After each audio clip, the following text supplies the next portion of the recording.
Assalamualaikum warahmatullahi wabarakatuh. Waalaikumsalam warahmatullahi wabarakatuh. Mohon izin Pak, Ya, saya mau mewawancarai Bapak secara langsung mengenai identifikasi masalah yang ada di kelas saya. Dan ini menjadi tugas PPT saya yang akan saya sampaikan secara langsung kepada pemateri nantinya.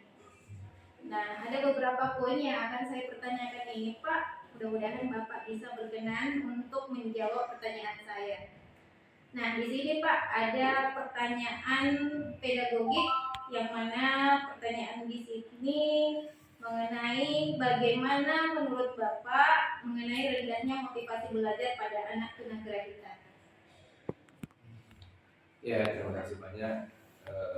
Lebih awal saya Muhammad Rusdi, Kepala SLB Negeri 1 Kukumba, coba menjawab pertanyaan Ibu Marini baik. Yang ditanyakan itu tentang kemampuan komunikasi yang rendah dan adaptasi lingkungan yang sulit, serta metode mengajar yang digunakan oleh guru psikolog biasa dalam proses kegiatan belajar mengajar. Iya, makasih Pak. Dan selanjutnya Pak, dari segi metode literasinya, bagaimana menurut Bapak mengenai kemampuan dasar membaca siswa yang masih rendah? Kalau dari segi literasi, kemampuan dasar membaca siswa itu masih rendah karena sebagian guru kurang menguasai strategi belajar membaca yang sesuai dengan kemampuan siswa, dan mengingat juga intelektual anak tunagrahita masih di bawah rata-rata sehingga mereka mengalami gangguan untuk mengenal konsep huruf, sehingga hal tersebut menghambat mereka dalam membaca. Iya, terima kasih. Masih tentang literasi, bagaimana menurut Bapak kemampuan menulis siswa yang masih rendah? Ya, jadi kemampuan menulis siswa untuk anak tunagrahita yang di sekolah luar biasa itu masih rendah karena adanya faktor hambatan yang ada pada anak itu sendiri, seperti sulitnya mengkoordinasikan antara motorik halus untuk menggerakkan tangannya untuk menulis dengan faktor dari lingkungan anak itu sendiri. Terima kasih Pak. Selanjutnya ini Pak, mengenai numerisasinya. Bagaimana menurut Bapak mengenai kemampuan menghitung siswa yang masih rendah?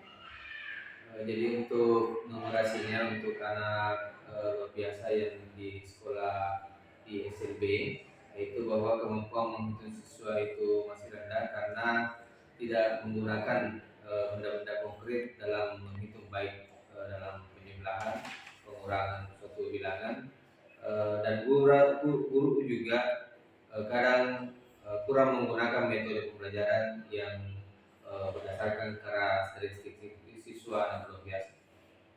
Ya. Dan selanjutnya ini Pak, dari permasalahan yang kedua, bagaimana pendapat Bapak mengenai siswa yang belum bisa mengenal angka? Kalau siswa yang belum bisa mengenal angka, itu belum maksimalnya penggunaan metode-metode pembelajaran dan alat peraga yang digunakan oleh guru, serta siswa belum bisa mengenal angka karena kurangnya pembelajaran yang bersifat visual. Ya, terima kasih. Pada poin B juga di sini menyatakan bagaimana menurut Bapak mengenai siswa yang belum bisa mengenal huruf. Kalau siswa yang belum bisa mengenal huruf, itu karena belum maksimalnya penggunaan media pembelajaran dan mengenal huruf, dan kemungkinan anak tidak bisa membedakan huruf. Dan untuk siswa yang belum mengenal ciri-ciri benda padat, cair ataupun gas yang ada di lingkungan sekitarnya, karena belum maksimalnya penggunaan metode pembelajaran dan alat peraga yang digunakan guru berbasis TIK dan secara konkret dalam pembelajaran mata pelajaran ini. Terima kasih. Dan selanjutnya pada poin C, bagaimana menurut Bapak mengenai siswa yang belum mampu mengenal ciri-ciri benda padat, cair dan gas yang ada di lingkungan sekitar? Itu tadi saya katakan bahwa kurangnya belum maksimalnya metode pembelajaran dan alat yang dipakai oleh guru untuk mata pelajaran IPA.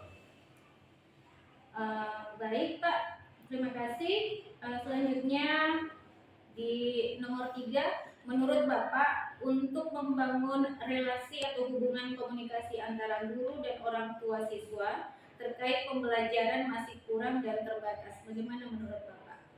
Kalau itu hanya karena terbatasnya atau kurangnya waktu bertemu, waktu yang tepat antara guru dan siswa yang disebabkan oleh karena kesibukan orang tua siswa itu, dan ada banyak juga orang tua yang kurang peduli terhadap anak luar biasa sehingga tidak merasa mengutamakan kepentingan anak di sekolah seperti menghadiri pertemuan sekolah atau rapat komite yang diadakan oleh sekolah.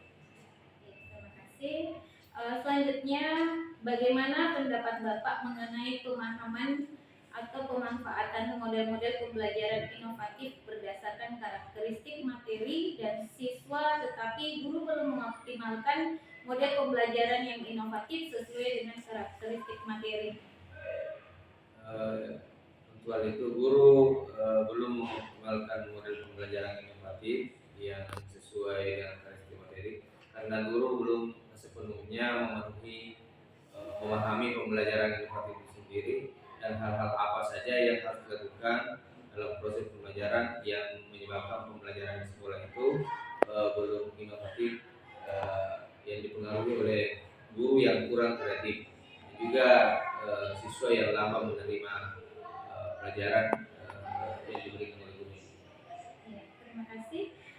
Selanjutnya, pada materi terkait literasi numerasi, advance material, miskonsepsi, terus juga hoax yang mana siswa belum mampu berpikir secara kritis dalam suatu pembelajaran. Menurut Bapak itu seperti apa?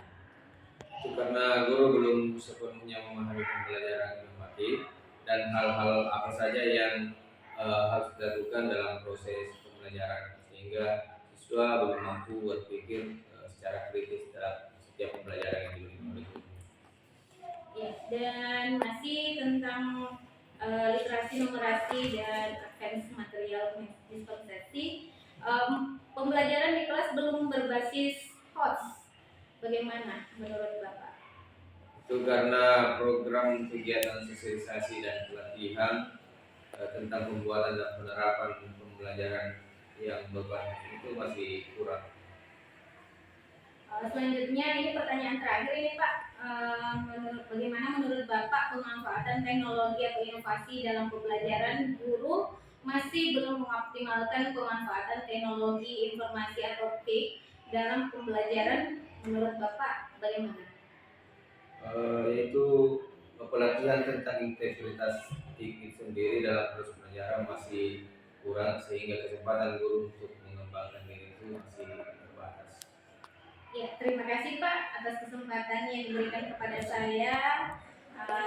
Mengenai jawaban Bapak akan saya jadikan referensi dan mudah-mudahan ini bisa bermanfaat untuk saya dan juga untuk orang banyak. Terima kasih Pak. Terima kasih.